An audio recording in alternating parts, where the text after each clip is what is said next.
Alright, this chapter we are still not studying calculus yet, but we are going to study some functions, more specifically functions from real numbers to real numbers. Okay, so one variable function that takes real number as an argument and returns a real number. Okay, so those functions we are going to study. Now we want to define what the limit of a function is. So let's say we have a function f of x, and of course we're assuming this function f is a function from real numbers to real numbers. Okay, so let's take 1x, which is a real number, and maybe it's easier to visualize this as a graph. So let's see, suppose we have a function. So this is x-axis, and let's take some fixed number a. Okay, so we take this variable x and approach this x towards a. So in whatever way, okay, from the right to left, or from the left of a to the right, or maybe we can take some discontinuous path, like first take this, then take this, then take this, and so on, in whatever. So if we do this for any way, and if the value of x then approaches some value alpha, okay, so in this case this value will be alpha. Okay, so this value will be alpha, and if we approach x towards a, and then if the value of f of x approaches some constant alpha, and if this happens in whatever way we approach x to a, then we say f of x converges to alpha. Okay, and write this way: limit x approaching a, f of x is alpha. So limit of f of x is alpha. So that's, at least intuitively, what we mean by the limit of a function. Okay. By the way, in this scenario, this a, the value of a itself, may not belong to the domain of f. So it is okay if a does not belong to the domain of f. Okay, for example, f is a function defined on real numbers except for a. Okay, then if a function is something like this, then the value of the function exactly at a is not defined, because this value of a is out of the domain of f. Okay, but still we can define the limit. So if we approach this variable x towards a in any way, if the value of function approaches certain constant, okay, in this case maybe this value, even if this value itself is not defined, okay, but still the value of f of x approaches this value, then we can define this limit. Okay. Of course, we want to make this notion of limit of a function more precise. So how can we do that? And we have studied the limit of sequence of real numbers, and we adopt a similar approach. It's called Epsilon-delta argument. Okay, Epsilon-delta argument. So this is Greek letter epsilon, and this is another Greek letter delta. Okay, so The following approach is known as the epsilon-delta argument. So here's the definition of the limit of a function.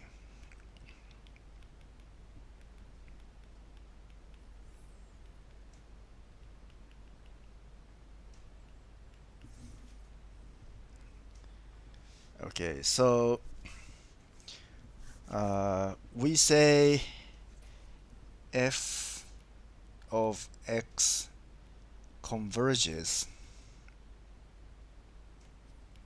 to alpha as x approaches a, and we write limit of f of x when x approaches a is alpha if and only if the following condition is satisfied.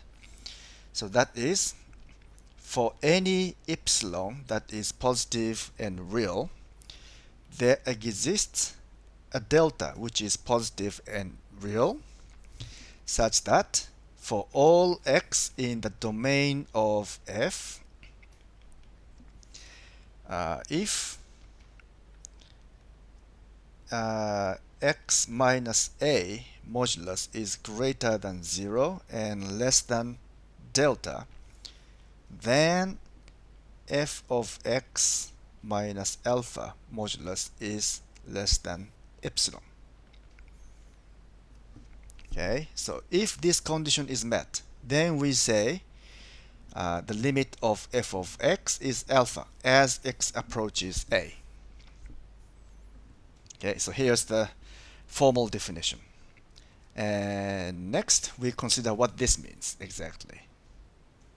Again, it may be easier if we can visualize this situation. So here's x and here's f of x. Suppose we have some graph like this. And let's say this is a.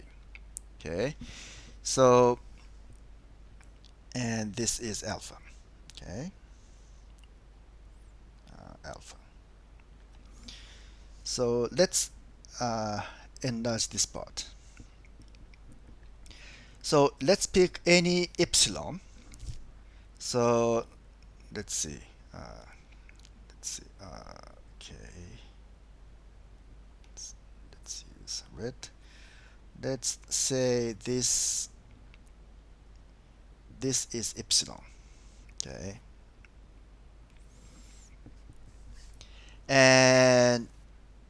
And the value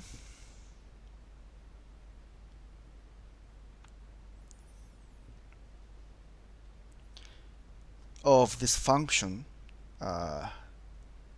within, let's see,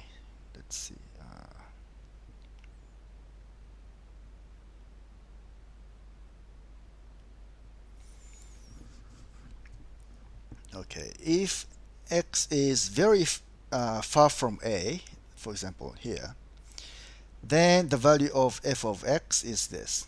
Okay, this, if x is here, f of x is here. So the difference between alpha and f of x is greater than epsilon.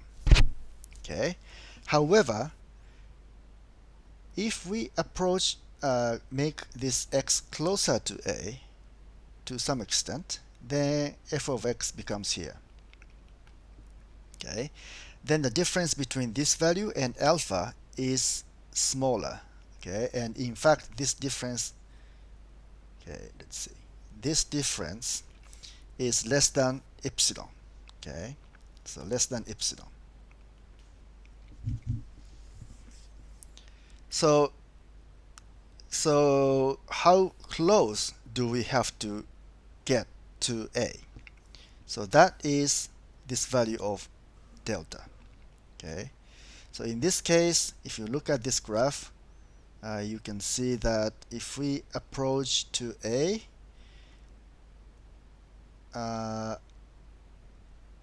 from this point on, from the left, or let's see, from this point on to the right, and then take the smaller value of this. So there is distance between this point to from this point to A and this point to A. Closer one is this one. So let's make this distance delta. So if the distance between x and A is closer than delta, okay, so that means x, the value of x is somewhere in this region. Okay, as long as x is within this region, then the difference between f of x, let's say f of x, let's say if you take this one, the difference between f of x and alpha is smaller than delta. I mean smaller than epsilon. Okay, here also, if we take any point within this yellow region, so the value of f of x comes here. So the difference between f of x and alpha is this much, which is less than epsilon. Okay, so if we say the limit of f of x is alpha as x approaches a, then we can choose some delta like this. Always choose, we can choose delta something like this. Then within this region, within this range, the distance between f of x and alpha is less than epsilon. So that's what this means. Okay, so as long as x, the distance between x and a is less than delta, it is, but it's not exactly 0, then the distance between f of x and alpha is less than epsilon. But now, epsilon can be any real number as long as it is positive. Okay, so this has to hold for any epsilon. Okay, if epsilon is smaller, then we can choose smaller delta. So that is even closer region to alpha, to A. Then we can still make this implication true. So this is what convergence of a function means. Now let's look at a concrete example. So let's consider f of x equal to x squared plus 1. Okay, and it's actually easy to see that if we move x towards a, then f of x converges to 2. Okay, we can just substitute x equal to 1 and x squared plus 1 is 2, right? And so how does this the epsilon delta argument apply to this function? So suppose, for example, take epsilon equal to 0.1. Then we want to find delta, which is positive, such that if x minus 1 is greater than 0 and less than delta, then the difference between f of x minus 2, so this is the limit, is less than 0.1. Okay, so this 0.1 is the value of epsilon here. Okay, so this is epsilon. So we want to find the value of delta here so that this implication is true. Okay, such that for all x, let's say real numbers. Okay, of course, we can pick any x as long as it's a real number. But if this doesn't hold, then we don't have to worry about anything, because this implication is always true, because this premise is false. But if this premise is true, then this must be true. Okay, so let's see. First of all, f of x minus 2 is equal to x squared plus 1 minus 2, which is x squared minus 1. Okay, so we have x squared minus 1 modulus less than 0.1. So this means negative 0.1 x less than x minus 1 less than 0.1. So this means if you add 1 to each term, then we have 0.9 x squared and 1.1. So taking the square root,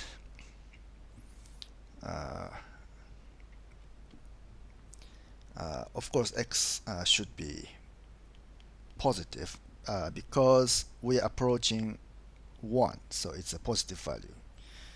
So we take square root of 0.9 and square root of 1.1.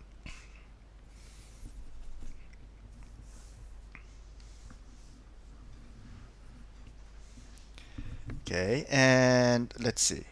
So look, this one we need to calculate x minus 1. So square root of 0.9 minus 1 is approximately negative 0.0513, and square root of 1.1 minus 1 is approximately 0.0488. So in absolute values, this is smaller. So if we take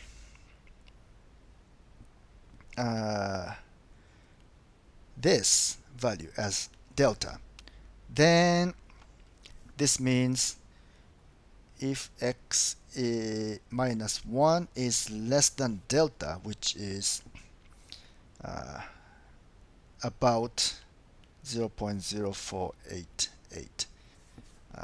More precisely, is square root of 1.1 minus 1. So this is,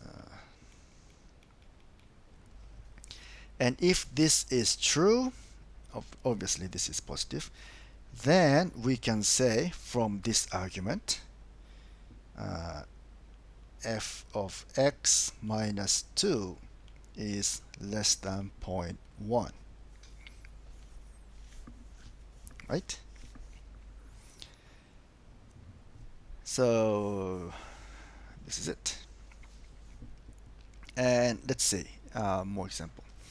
So for example, if we set delta equal to 0.04, okay, so that is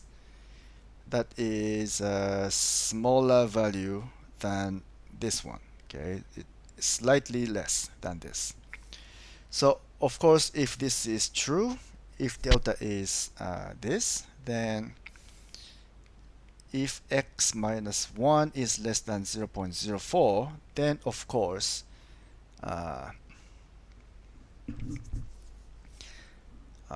this means 0.96, x is between 0.96 and 1.04. So if you square both sides and subtract 1, then you have negative 0.0748 and x squared minus 1 and 0.0816. Okay, so this means f of x minus 2, which is x squared minus 1, is less than 0816. So this is less than 0.1, which was that epsilon. Okay, so in this case, we could take delta, any delta that is less than this value.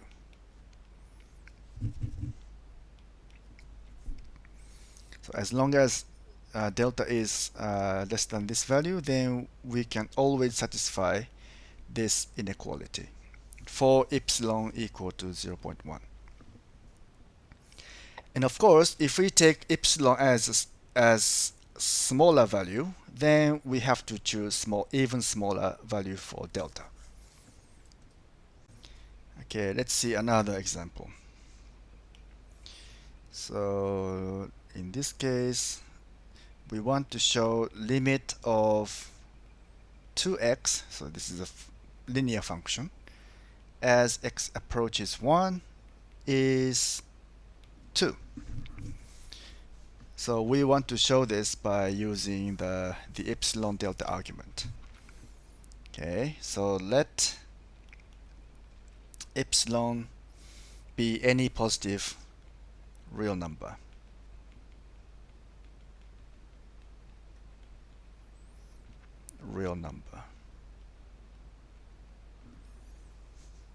Okay, then by looking at this form, we choose delta equal to epsilon half. Okay, let delta be epsilon divided by 2. So if this is true, x minus 1 is less than delta. Okay, and delta is this, don't forget. Then let's see, f of x minus 2 is equal to 2x minus 2, which is 2 times modulus of x minus 1. But x minus 1 is less than delta. Okay, so that is less than delta, which is epsilon by 2. So this is epsilon. Therefore, f of x minus 2, its modulus is less than epsilon. Therefore, this is how we can choose delta in this case, in this particular case.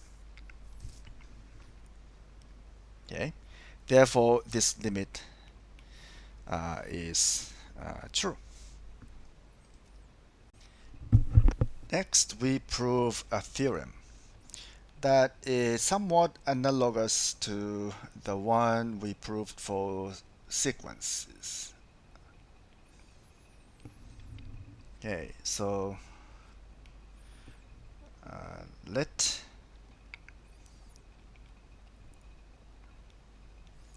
f of x and g of x be functions such that limit of f of x as x approaches a is alpha, and limit of g of x as x approaches a is beta. Okay, so these values of x are the same. Okay, both a. Then the following holds. Okay. First, for any constant, for any KL, which are real numbers, we have limit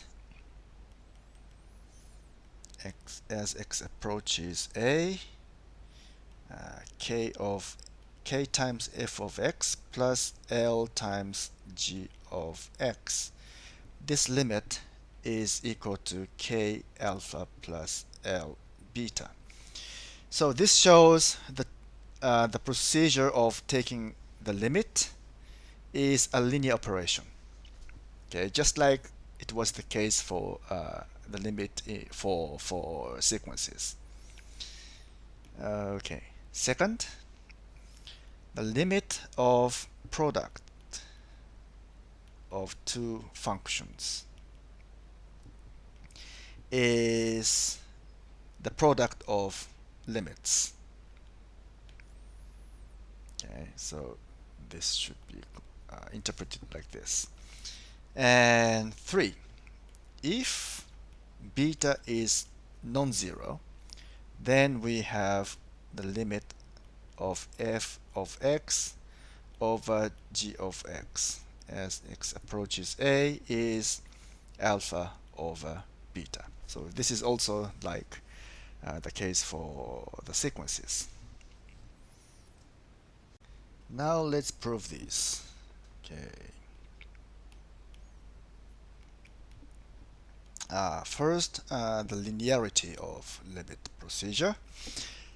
So first we set a constant m, which is the maximum of either k modulus or L modulus plus 1. So that means this m is greater than any of these two values. Okay. Then, then epsilon over 2m is also positive real and real. Of course, we're assuming this epsilon is a positive real number. Okay, and since we have these limits,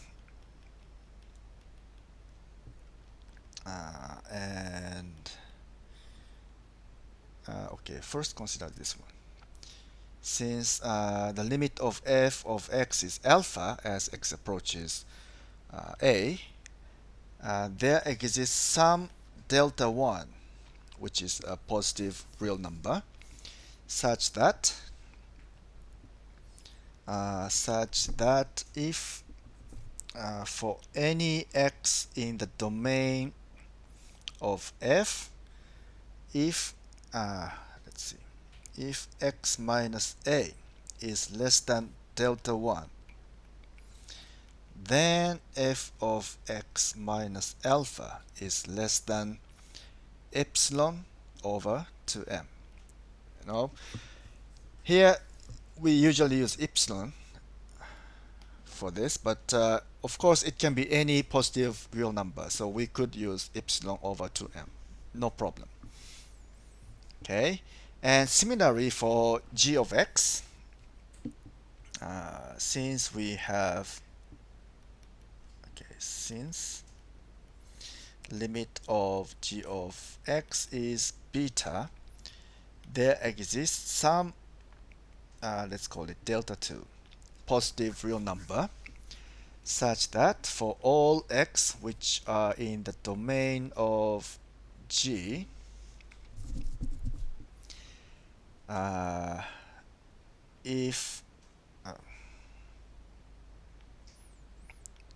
if x minus a is less than delta 2, then the difference between g of x minus beta is less than, again, epsilon over 2m. Okay, so we can always find some value delta 2 and delta 1 such that this and that holds. Okay, so let delta be the minimum of delta 1 and delta 2. Okay, so delta 1 and delta 2, one of them is maybe less than the others, so we take the minimum, the smaller one, to be delta. So then if x minus a is less than delta, then we should have kf of x plus lg of x minus k alpha plus l beta. Okay, so we arrange this inside like this. So kf of x minus k alpha, okay, plus lg of x minus l beta. And now you should know what to do.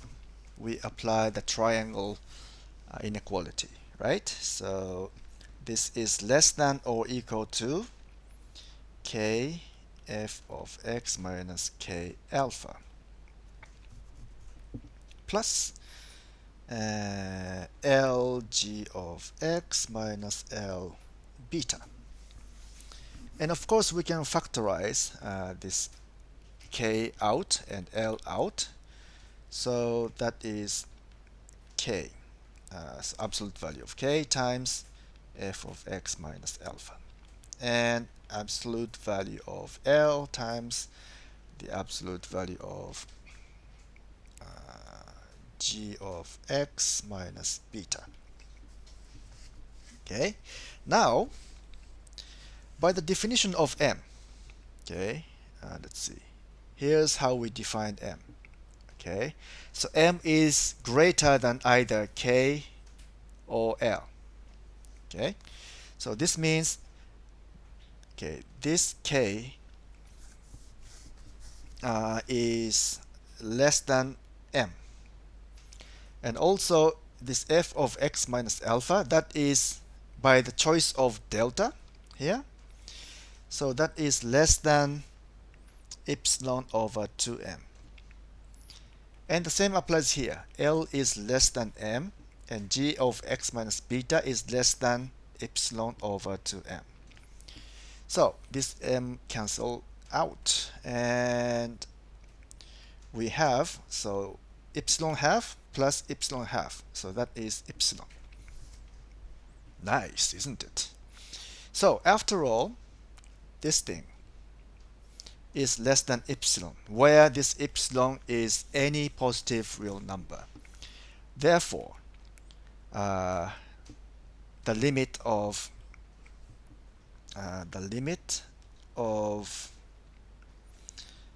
kf of x plus lg of x is k alpha plus l beta.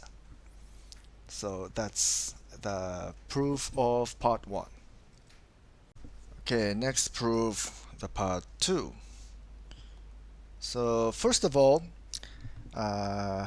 since wait a minute, since limit of f of x as x approaches a is alpha, so there exists some delta 0 that is a positive real integer, such that for all x in the domain of f, 0 less than x minus a less than delta 0 implies f of x minus alpha is modulus is less than epsilon. Okay, so from this, as long as x satisfies this, then we have f of x is between alpha plus epsilon and negative alpha. Oh, wait a minute. Alpha minus epsilon. Right?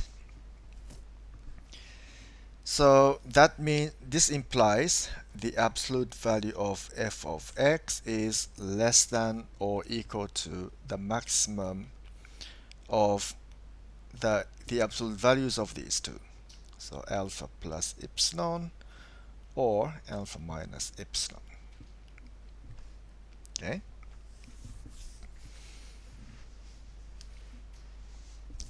So now let's define a constant m by this maximum of these two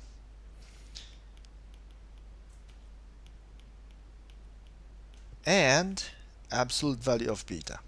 Okay, so pick these three numbers and take the maximum value, and that is defined to be m. Okay, so since epsilon is positive, then at least one of these three numbers is not 0, right? So for example, if this happens to be 0, if alpha happens to be negative epsilon, then this can be 0.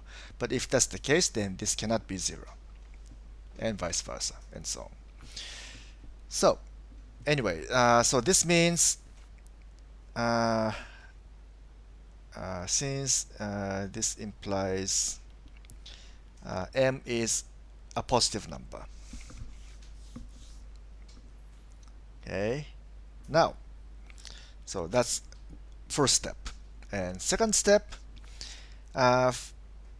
from the same argument, we can say there exists delta 1 such that for all x, I don't specify the domain, but x minus a less than delta 1 implies f of x minus alpha is less than epsilon over 2m. So this m is this m we have just defined here.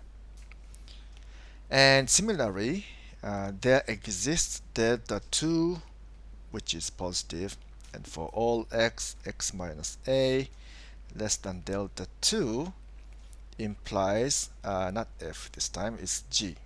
Okay, so g of x minus beta is less than epsilon to m. Again, the same m here. Okay, then let delta be the minimum of these three deltas: delta 0, delta 1, delta 2. Okay, so now if x minus a is between 0 and delta, okay, so this means this x is closer to a than any of these, okay, at least as close as the closest of these two, these three. Okay, so this means all these inequalities, this and this and this, are satisfied, right? So let's try to show the limit.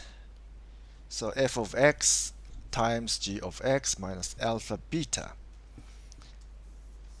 Okay, let's change this to f of x g of x, and if you remember what we did for the sequences, we do a similar thing here.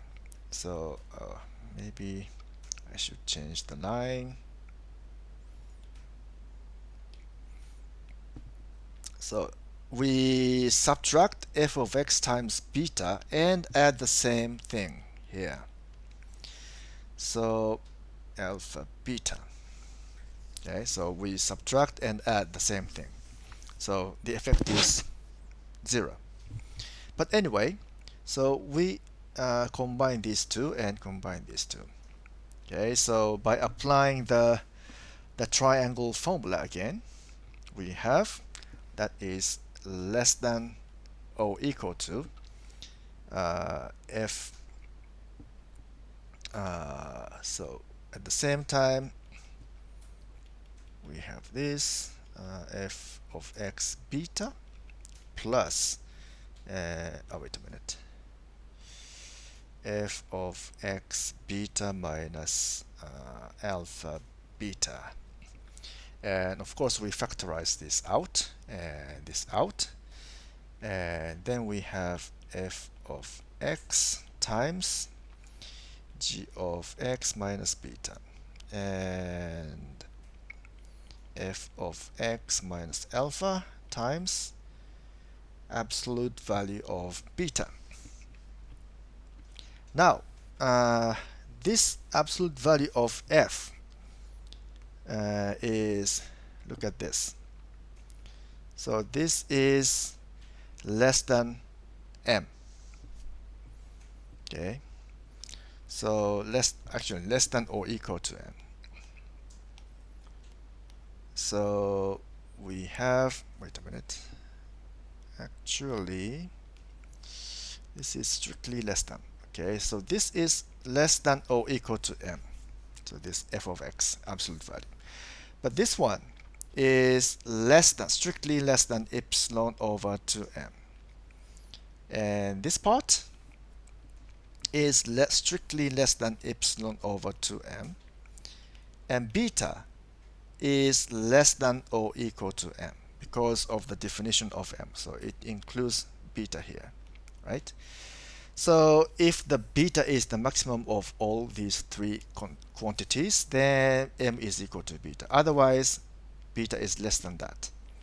But anyway, again, we cancel this m, and this m. Then we have epsilon half, epsilon half. So the result is epsilon. So after all, what we have is this. So this thing, f of x times g of x minus alpha beta, its absolute value is less than epsilon, where epsilon is any positive real number. This implies the limit of f of x times g of x as x approaches a is nothing but alpha times beta. So that's the end of the proof of part 2. Next, let's prove part 3.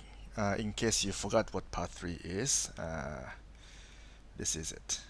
F of x over g of x as x approaches a, that this limit is alpha over beta. Of course, beta has to be non-zero.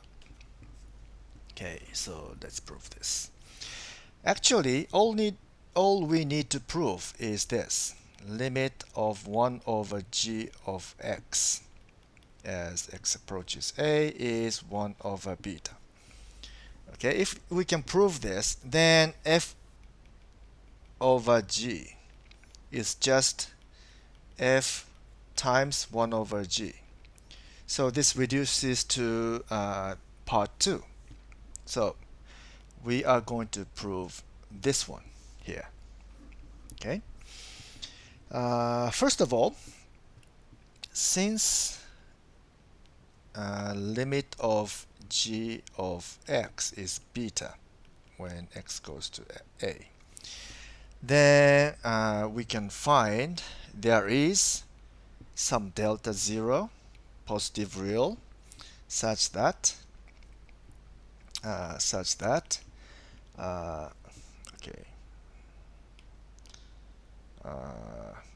for all x which is in the domain of g, x minus a less than delta 0, it should be greater than 0, implies g of x minus beta is less than some positive real number. In this case, we take absolute value of beta divided by 2 for the reason that will become apparent later.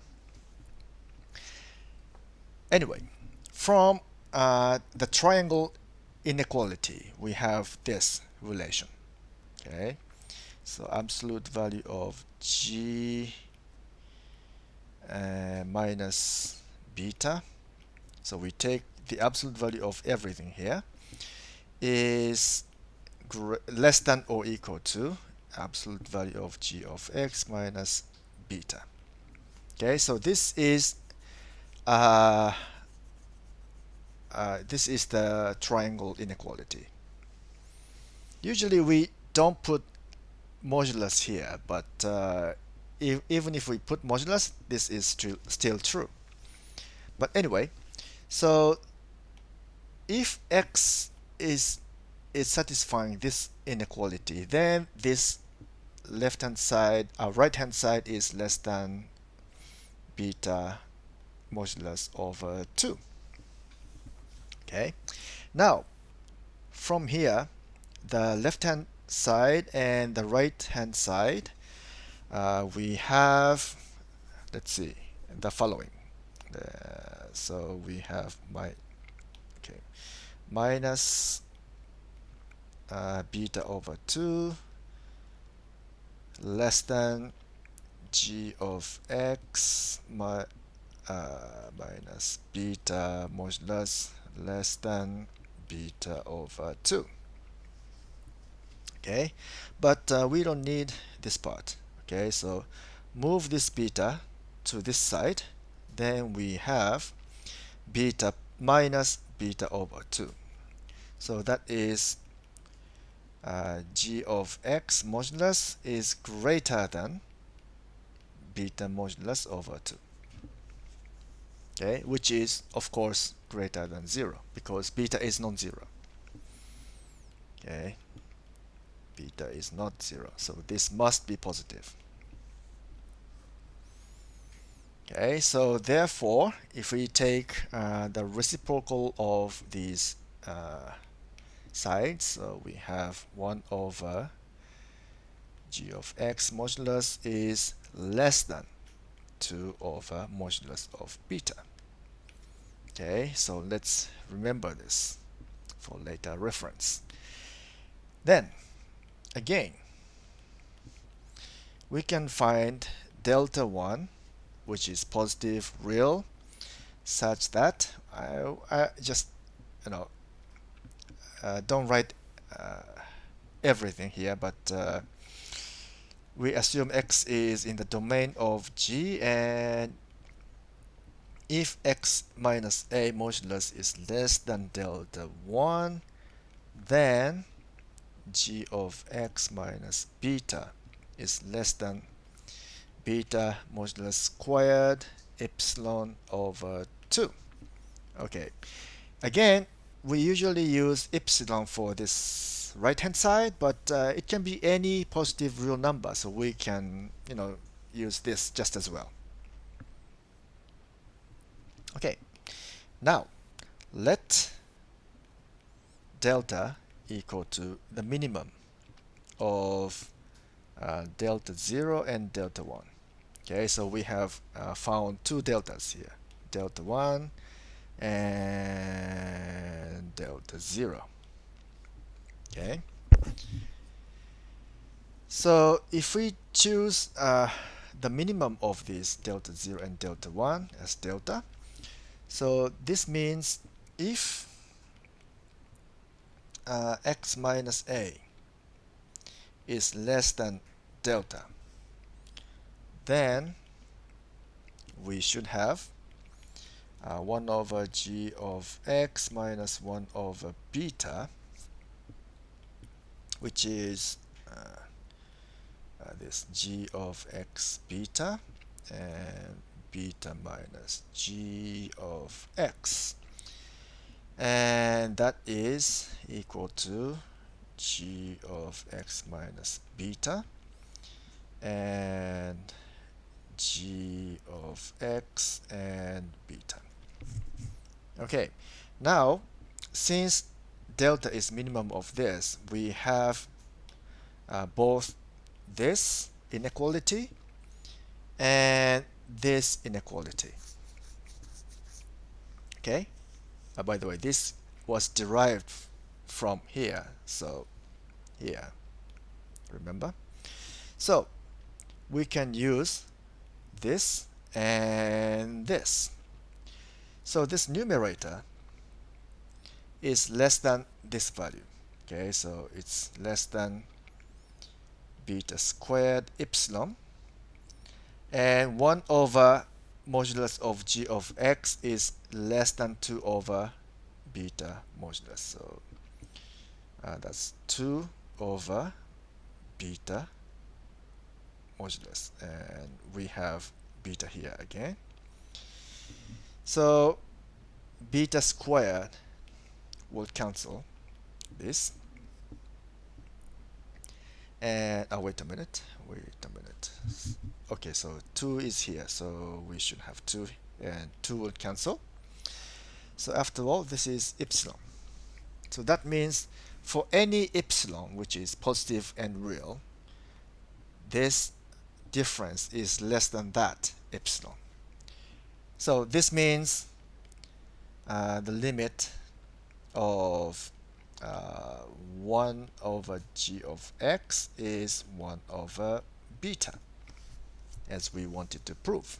So we're done. Okay, next we prove the theorem about the limit of function composition. Okay, so another theorem.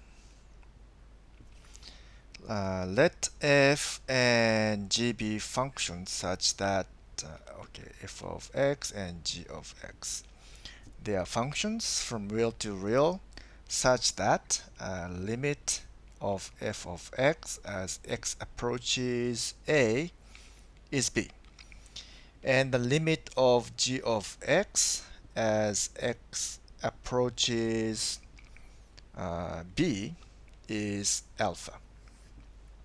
Okay, then we have a limit of g after f as x approaches a is alpha. Okay, so let's prove this.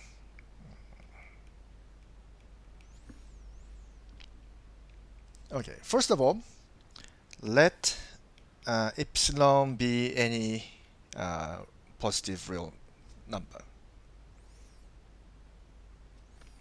A positive real number.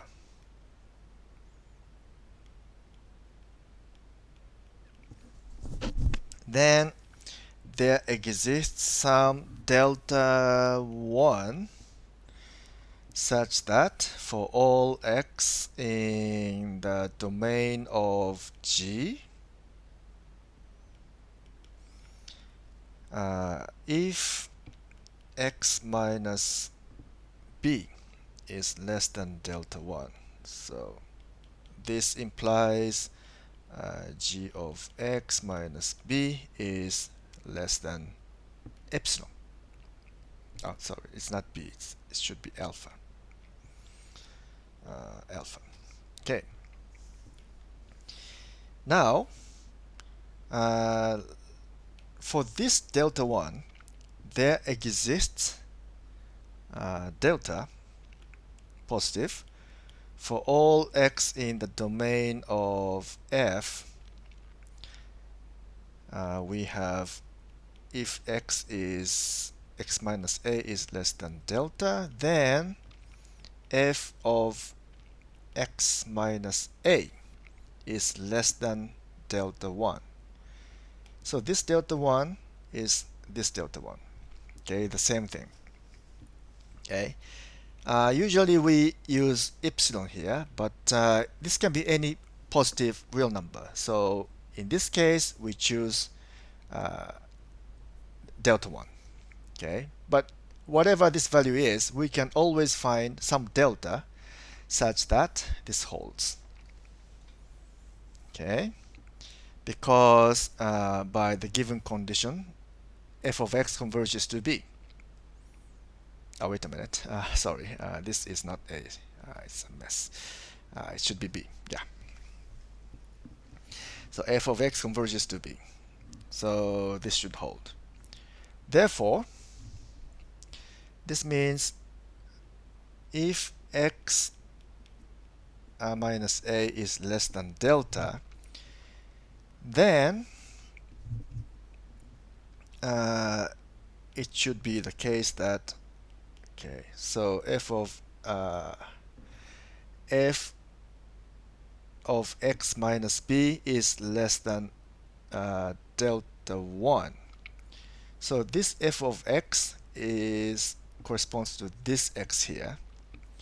Then if this is the case, then this should hold, right? So this means g of f of x minus alpha is less than epsilon. Okay, So if this holds, then this holds. And if this holds, then this holds when x is replaced with f of x here, right? So this means limit of g of f of x converges to alpha as x approaches to a. But this is just an definition of g after f of x, right? So the proof is done. Let's see a few examples. So the trivial example is the limit of x as x approaches a. So that is a. It's like if x approaches a, then x approaches a. So it's a tautology. Okay, so this is trivial. And from the theorems we have just proved, the following holds. So if x approaches a, then 2x approaches to a. And if x approaches a, then x squared approaches, converges to a squared. And if we add them, so the limit of x squared plus 2x when x approaches to a, then it will be a squared plus 2a. Okay. In general, if f of x is a polynomial, like a n x to the power of n, a n minus 1, x to the power of n minus 1, and so on, a1x plus a0, something like that, then, so this is a polynomial, then the limit of such a polynomial is just this number. So if you substitute x equal to a, then that's the limit you get. The next example is not too trivial, but not too difficult.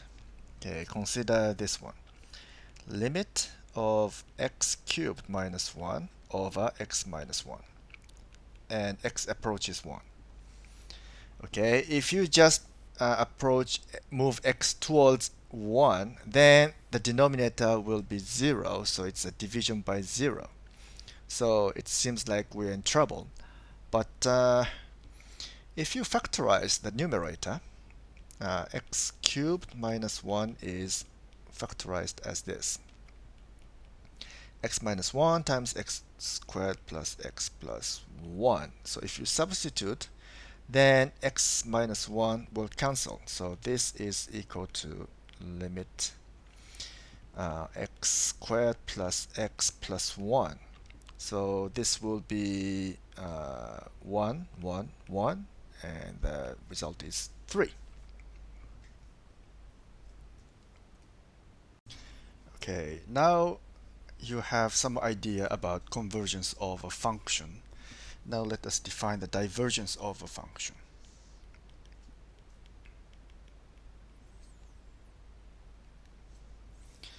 Okay, basically function f diverges as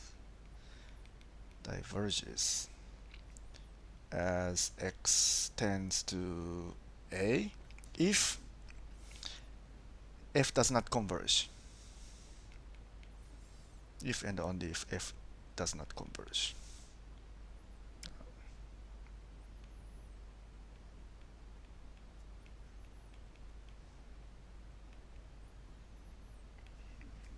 Easy.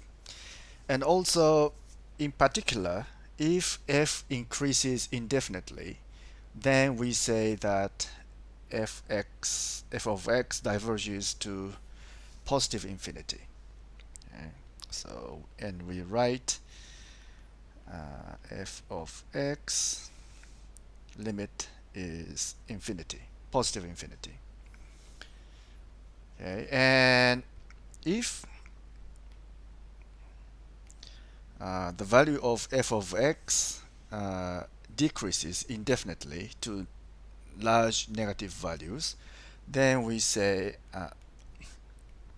f of x diverges to negative infinity.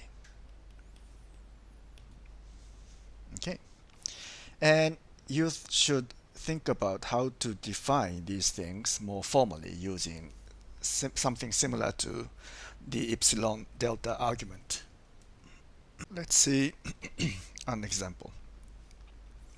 So consider this function f of x defined by 1 over x minus 1 squared. Okay, this is defined on all real numbers except for 1. Okay, so domain of f is real numbers minus 1. And we have f of x when x approaches 1, it diverges to positive infinity. And you should draw a graph of this function and check how this happens. Next, we define a few variants of the notion of limits. So that's left and right limits. Left and right limits. Okay, first let's define the left limit. So left limit is defined by this. So limit of f of x, and x approaches a from the left. So we write like this. Okay, so if we have a function like this, and this is a, then we consider x approaching from the left. Okay, only from the values less than a. Okay, so we don't consider this path. Okay, so that's not considered. In this case, we say this is a left limit and write like this here, a minus 0. And some people like to write, instead of a minus 0, instead they write something like a goes up to a. Okay, that's okay. So more formally, this is using the epsilon delta argument. We write like this: for any epsilon which is positive and real, there exists a real number delta which is positive, such that for any x that is in the domain of f, if a minus x is greater than 0 and less than delta, then f of x minus alpha, so the difference between f of x and alpha, is less than epsilon. In this case, this left limit is alpha. Okay. So now we don't use absolute value here. Okay, just use a minus x, which must be positive, which means x is less than a. So we don't consider here, but only this path. Okay, second, the right limit is defined analogously. So right limit is written like limit of f of x, and x approaches a from the right. And we write like this: this right limit is equal to alpha, and so analogous to this one. Maybe we can just copy it. It's so similar. So copy, paste, and let's change this part. So for all epsilon which is positive and real, there exists a delta which is positive real, such that for any x within the domain of f, x minus a is positive and less than delta. Then, if this is satisfied, then f of x minus alpha is, this magnitude is less than epsilon. So in this case, we say the right limit of f of x as x goes to a from the right is alpha. By the way, when you write x, let's see, x tends to a plus 0, and if it happens that this a is equal to 0, then we simply write x plus 0. Or if you, in the case of the left limit, if this a it happens to be 0, then instead of writing x arrow 0 minus 0, we write x arrow minus 0. So just this. Okay, just a simple abbreviation. Now let's see a concrete example where the difference between the left and right limits become apparent. Okay, consider this function f of x, x times x plus 1 over x modulus. So this is defined for all real numbers except for x equal to 0. So domain of f is all real numbers except for 0, right? Still, we can take a limit where x approaches 0. So if x is positive, then f of x is x plus 1 over x, which is just this x cancelled out, which is just x plus 1.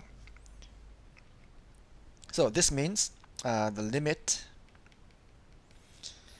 of f of x as x approaches to 0 from the right, so this is the right limit, is, so just substitute x equal to 0 and we have positive 1. So this is the right limit of this function.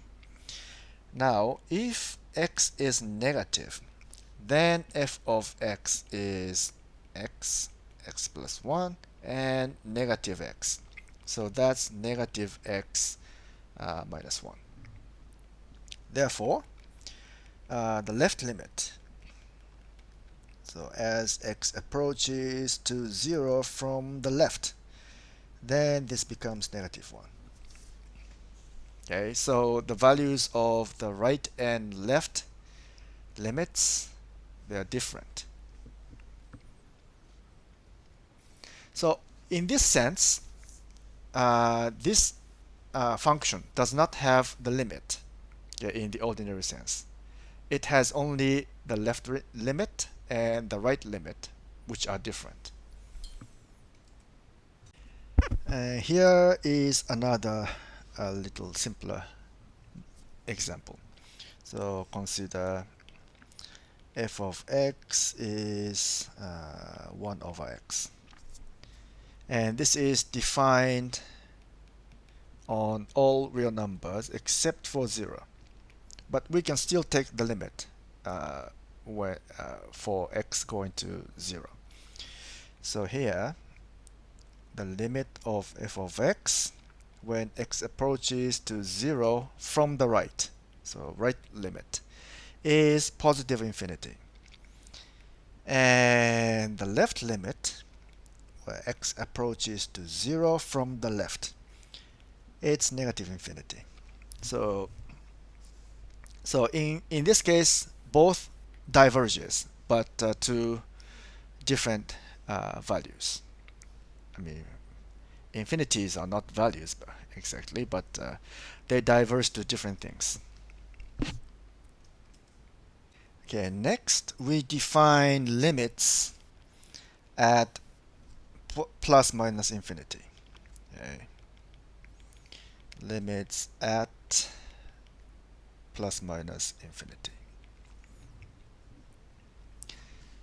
So we define the limit at x approaches infinity, positive infinity. So we write limit x goes to infinity of fx is alpha. So suppose this converges as x approaches infinity. So that means x increases indefinitely. Then f of x approaches a certain value, alpha. So this is defined more formally by this. For any positive real number epsilon, there exists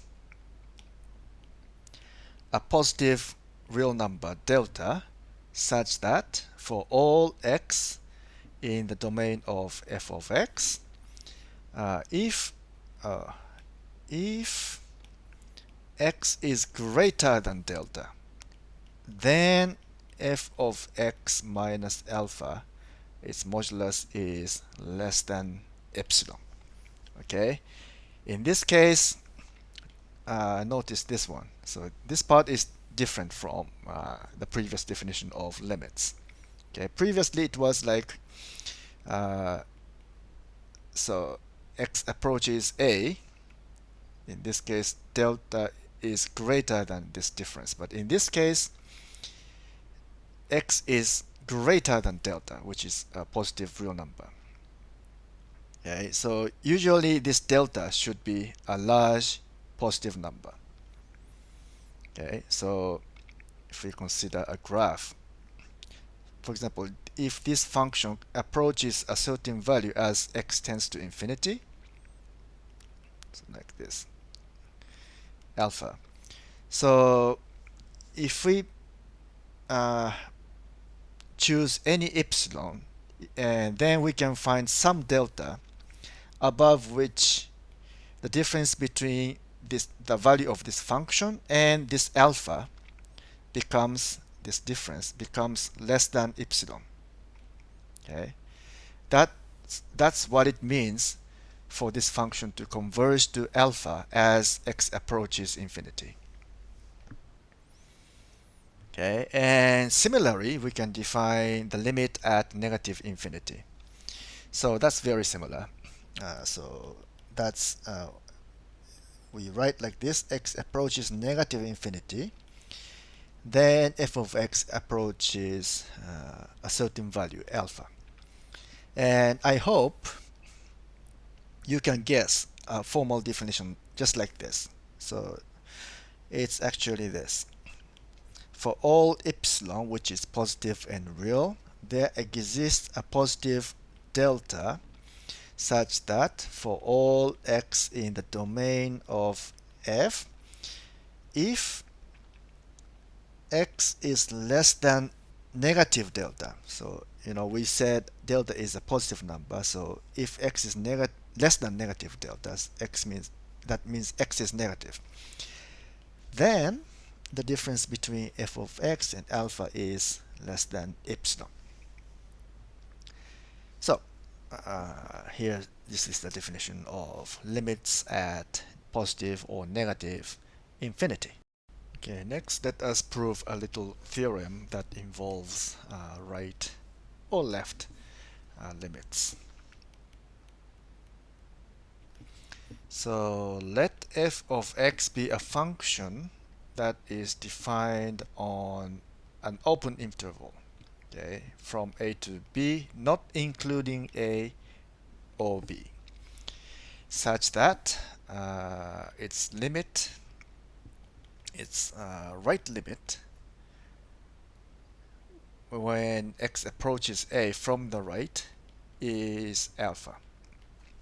Okay, so these assumptions. Then first, let's see, if there is some constant real number c such that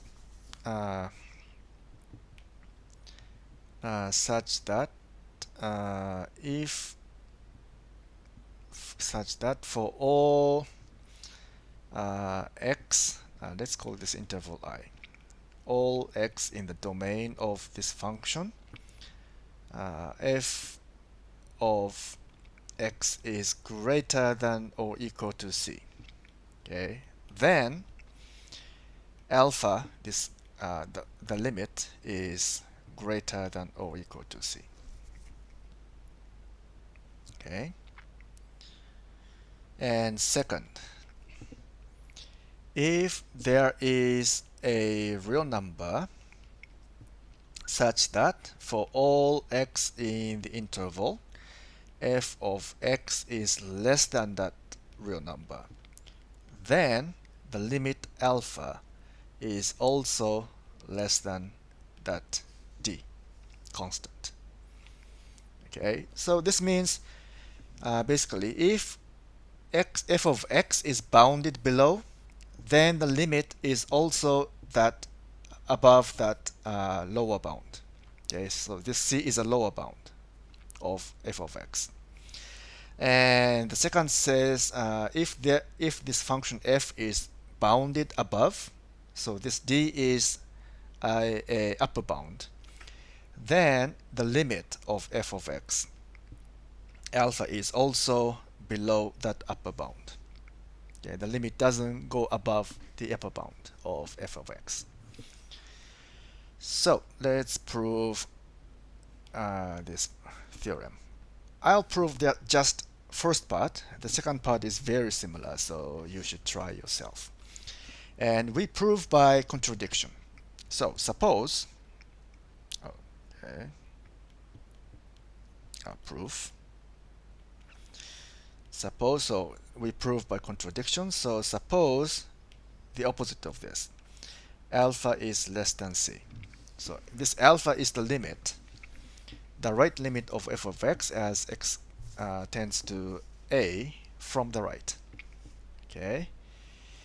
So if that's the case, then let epsilon be c minus alpha, which is positive, right? Because c is greater than alpha. And since the right limit of f of x is alpha, there exists a delta which is positive and real, such that such that for all x in this interval, if wait a minute, so it's right limit, so x minus a. If x minus a is less than delta and above 0, then this implies f of x minus alpha is less than epsilon. Okay, then this means f of x is less than alpha plus epsilon. Now just get rid of this modulus. That means f of x minus alpha is less than epsilon, so f of x is less than alpha plus epsilon, but epsilon by definition is this. So that is alpha plus c minus alpha, which is c. So this means for all x, as long as this is satisfied, x is less than c, which is a contradiction.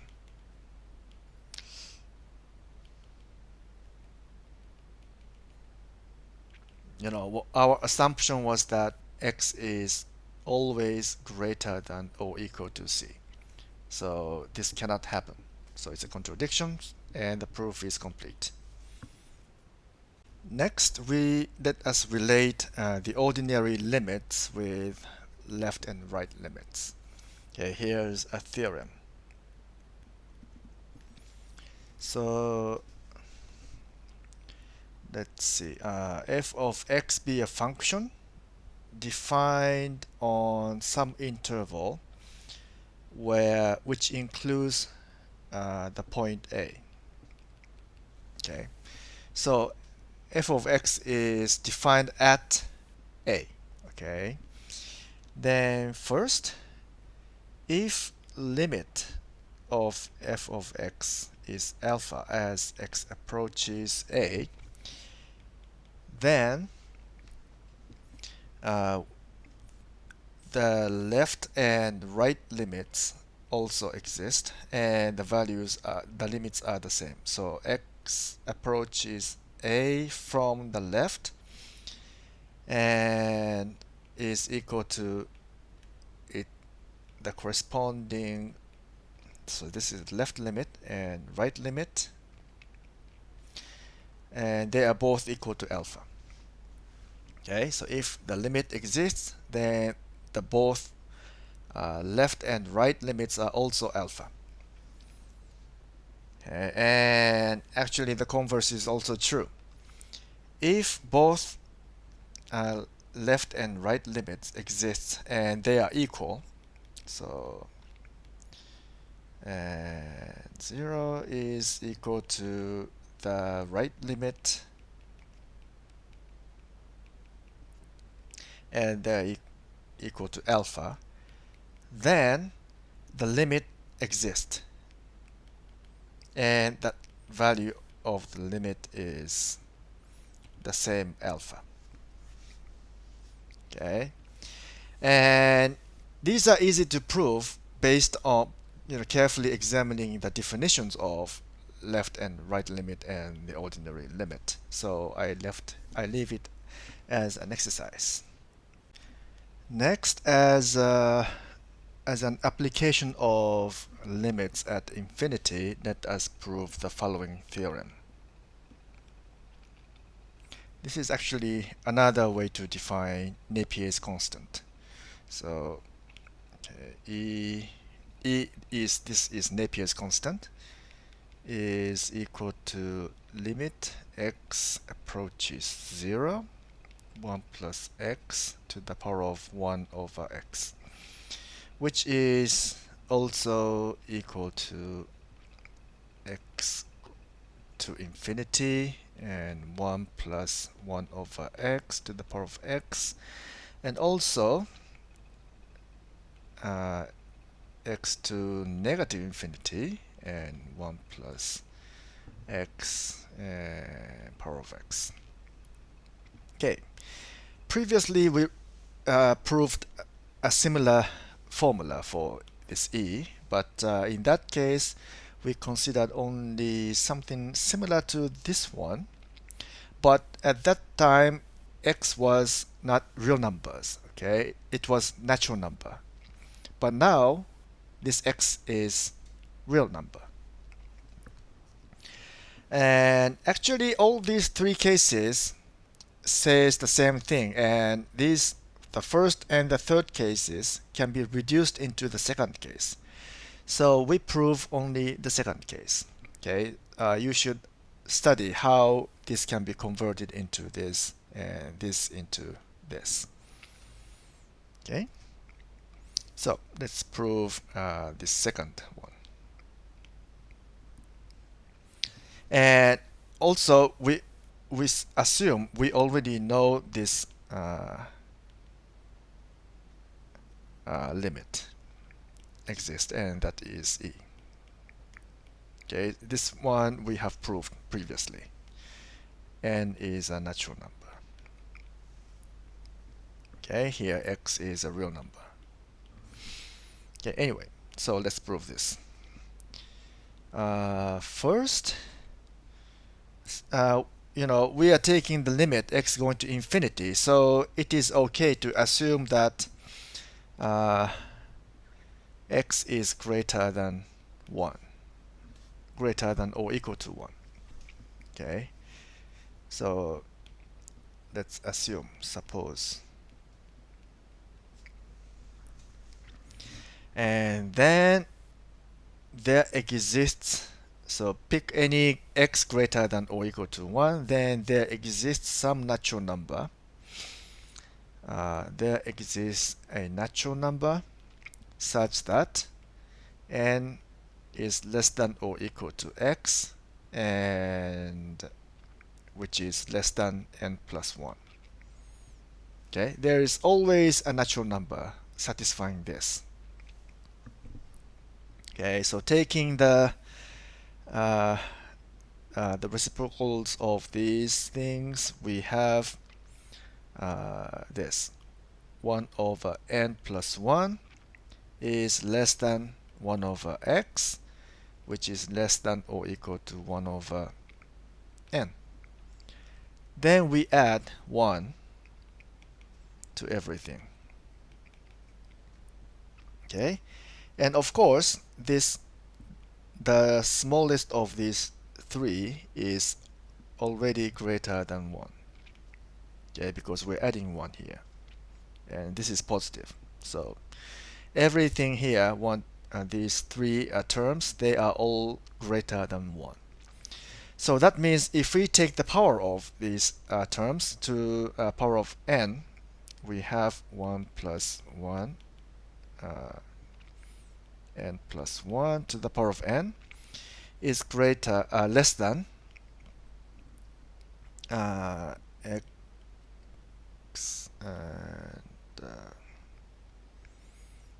x and to the power of x, and n is less than or equal to x. So if this inequality holds, then this inequality holds. Okay, and also this is less than or equal to the power of n plus 1. Okay, because x is less than n plus 1, so this n plus 1 and x here. So we have this inequality. Wait a minute. Let's see.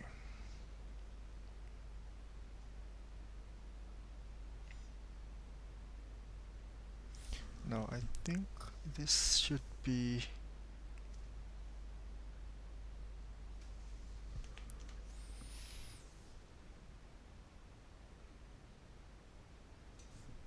okay, so there should be inequality here.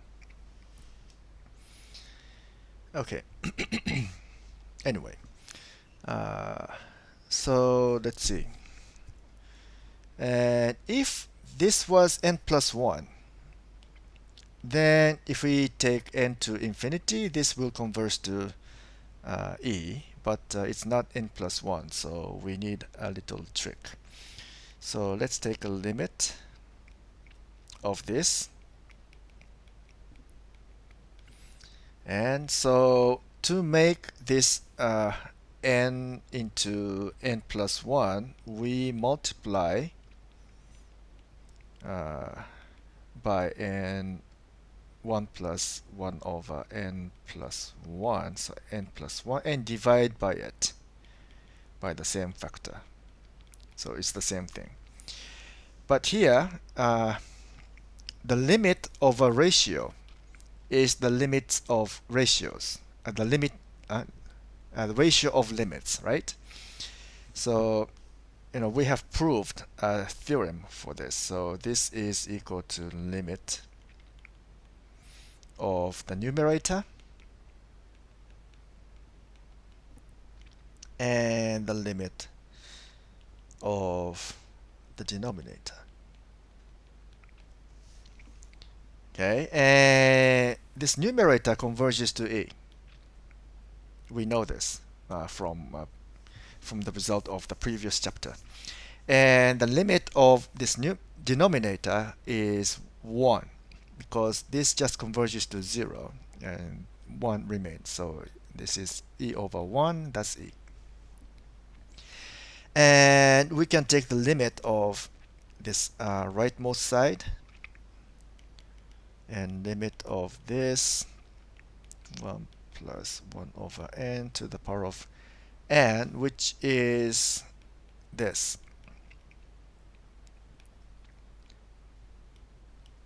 Okay, so this is equal to this.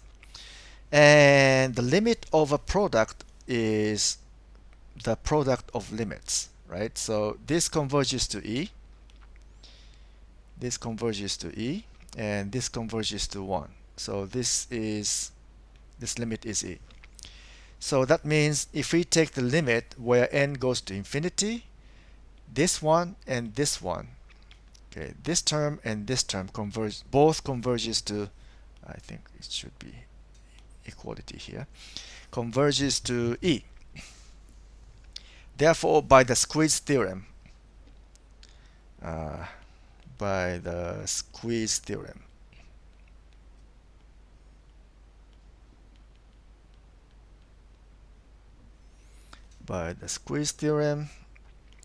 limit x go to infinity, 1 plus 1 over x, this converges to E. And done. In the previous chapter, we have shown the Cauchy criterion for convergence. Namely, if a sequence of real number is converges, if and only if, so a sequence of real numbers converges if and only if this sequence is a Cauchy sequence.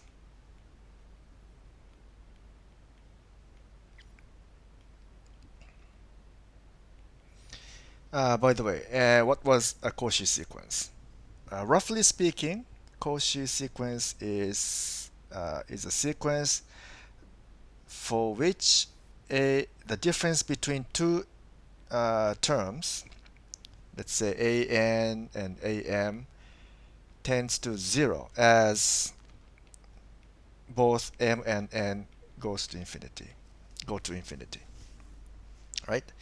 So this was the Cauchy criteria. So in other words, an converges if the difference between two terms tends to 0 as both n and m goes to infinity. Yeah. So for the limits of functions, a similar thing holds. So that is the Cauchy criterion for limits. First, we explain for the right limit of a function. So here's a theorem. Let f of x be a function on an interval which is semi-open, a and b. So this interval does not include a but includes b. Okay, then here's the theorem. The right limit as x tends to a from the right. So this limit exists, so it converges if and only if the following Cauchy criterion holds. That is, for all epsilon, which is positive and real, there exists a delta which is positive and real, such that for all x and y within this interval,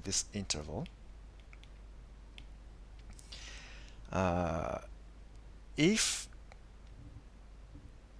x and y are in the subinterval a from a to a plus delta, okay, so if x and y are both in this interval, then the difference between f of x and f of y is less than epsilon.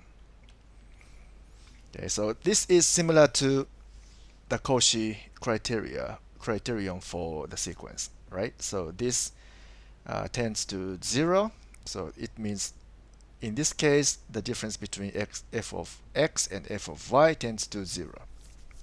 You know, epsilon can be any positive real number, so it can be very small. So basically it means the difference between these two values is almost 0. And not surprisingly, we have analogous similar results for the right limits and limits at positive and negative infinities. But we don't show it here, but we only prove for this case, for the right limit. So let's prove this. This is if and only if. So that means we have to prove both ways. First assume this, then prove this. And next we assume this, and then prove this. Okay. So first, so this way. Suppose this right limit exists. Right, so exists. Then this limit has some value. Okay. For some real number alpha. Okay.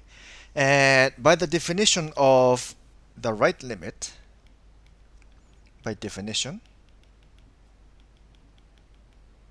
no, don't abuse this term, okay? Don't abuse this phrase. By definition, we are just talking about the definition. Okay, so by definition, the fact that there exists the right limit, this means this.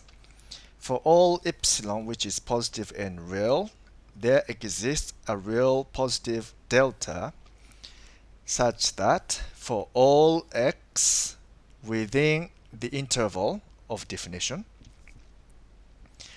for all x, okay, so this is right limit, so that means this, so a is smaller, so x minus a is positive, and if x minus a is less than delta, that implies the difference between f of x and alpha is less than epsilon. Okay, here we use this symbol x, but of course we can use any other symbols like y or z or whatever. Okay, so the same holds for y and anything else. So wait a minute. Oh yes, so okay, so this means, okay, by the way, this means x is within this interval a and a plus delta. Okay, it's the same thing. So what we want to show is the Cauchy condition. That is this one. Okay, so if x and y are within this interval, then the difference between x and f of x and f of y should be less than epsilon. That's what we want to show. For that, I think it's actually better if we use epsilon over 2. This could be any positive real number, so epsilon over 2 is just fine. No problem. Okay, so now f of x minus f of y modulus is equal to f of x minus alpha plus alpha minus f of y. We just subtract alpha and then add the same alpha. So the net effect is 0. And then apply the triangle inequality as usual to get f of x minus alpha plus alpha minus f of y. And of course we can, we don't have to worry about this order. So this first term is less than epsilon over 2. And the next one, y is also, we assume y is also in this range. So it's also less than epsilon over 2, which is this plus this is epsilon. Therefore, the Cauchy condition is met. Okay, so that's the proof of the only if part. Okay, next let's prove the opposite, the converse of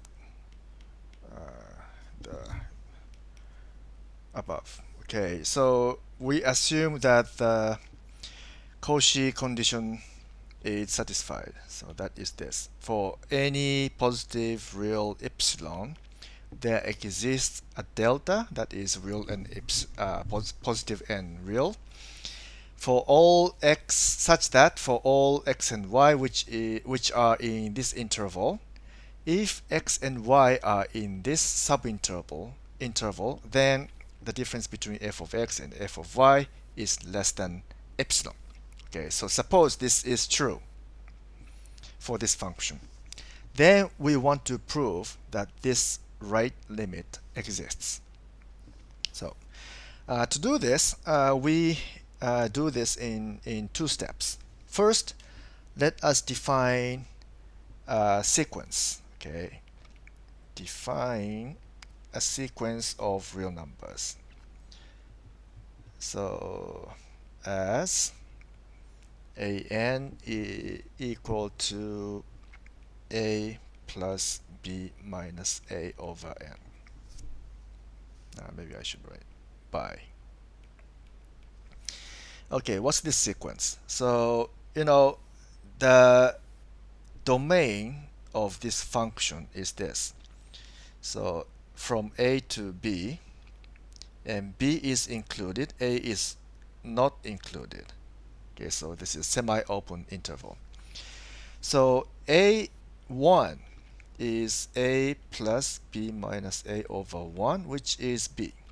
So a1 is here. Okay, let's see. a1 is here. And what about a2? If you calculate, it will be a plus b over 2. So that is the midpoint somewhere here. Okay, so that's a1 and that's a2. And what's a3? It should be somewhere here, a3 and a4, a5, and so on. So it will approach a.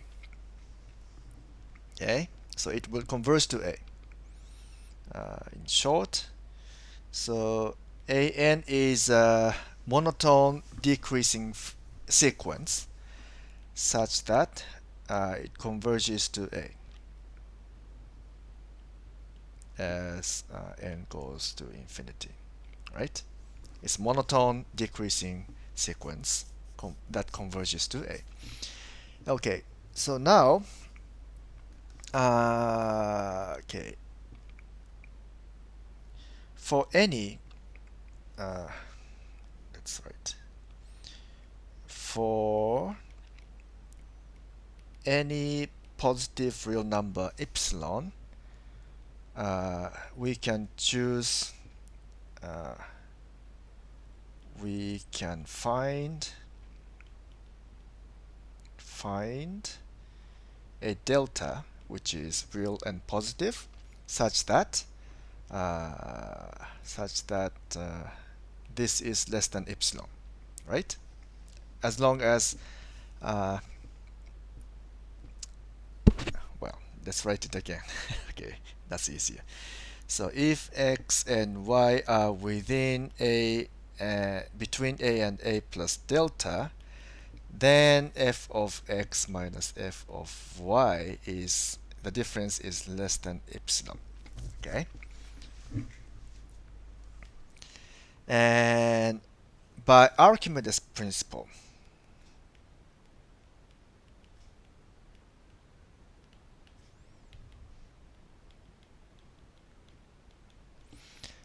we can find a natural number n such that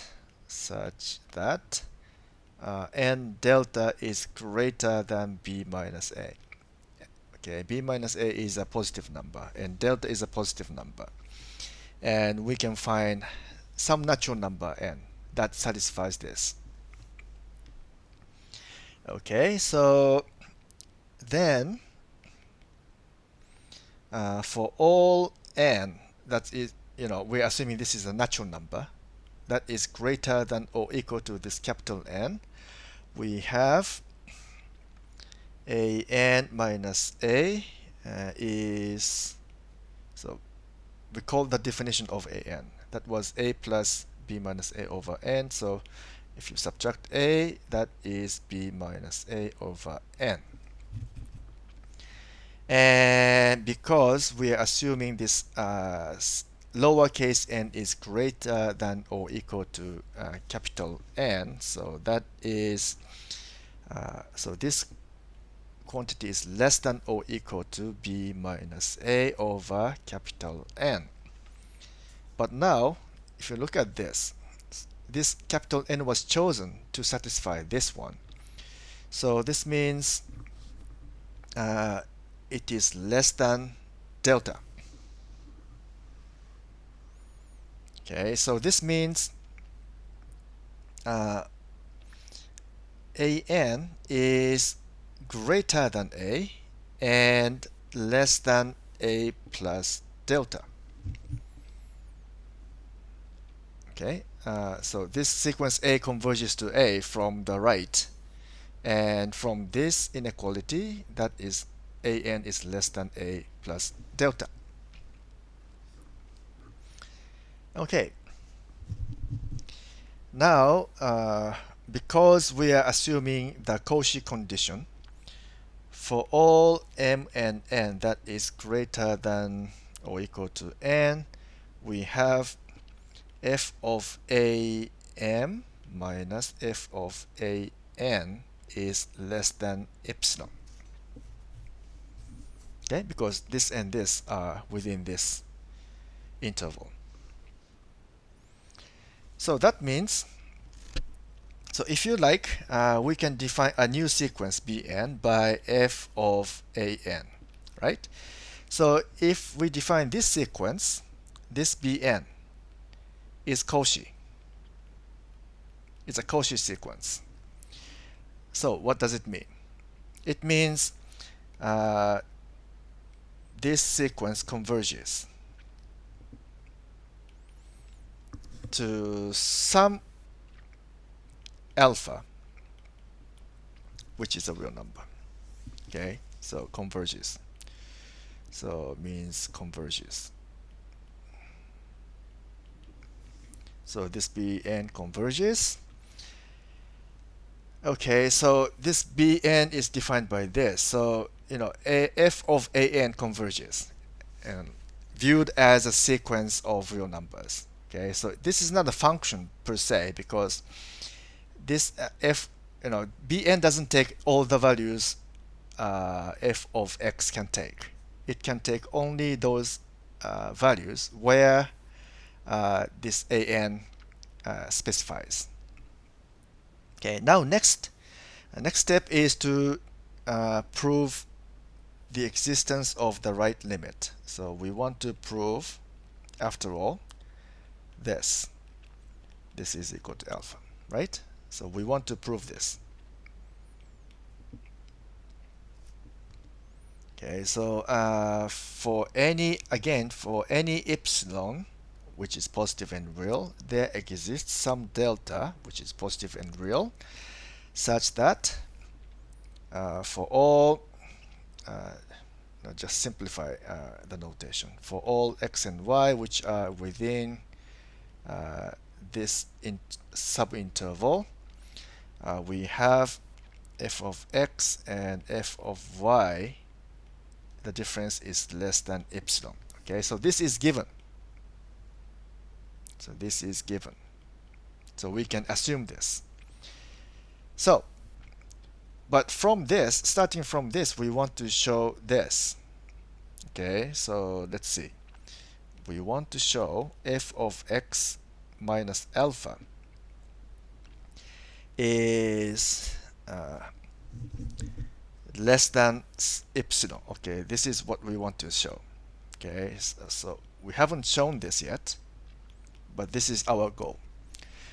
Okay, to show that, let's see.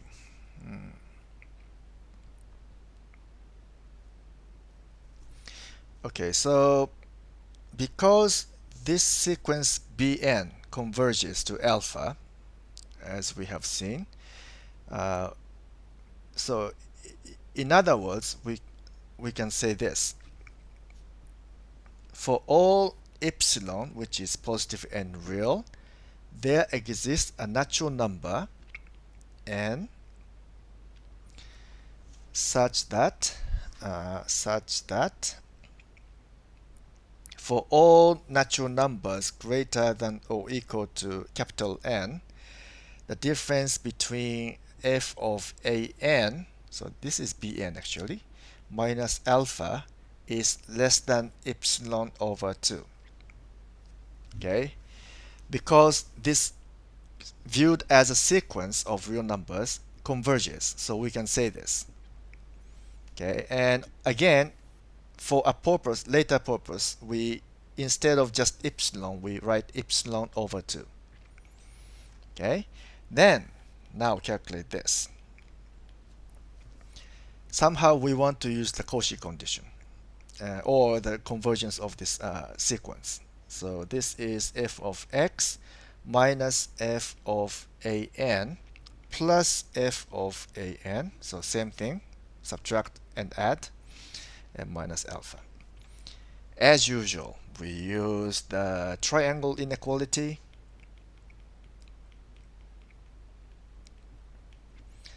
And f of an minus alpha. Okay, for this part, okay, an,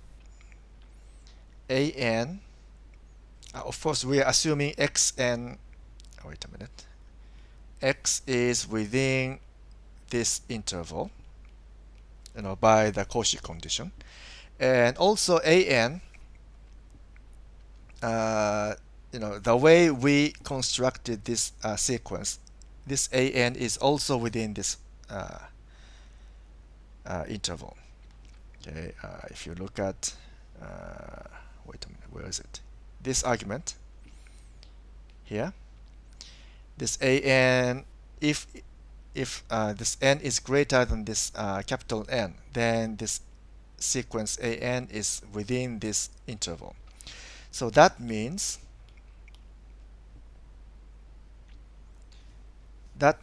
this is less than epsilon over 2, and this is less than epsilon over 2.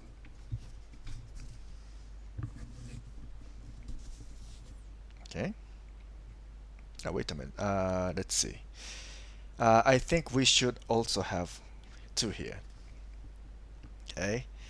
So in this case, it's x and y, but in here it's x and an. Both are within between a and a plus delta. So anyway, so this is epsilon after all. So that means f of x converges to alpha.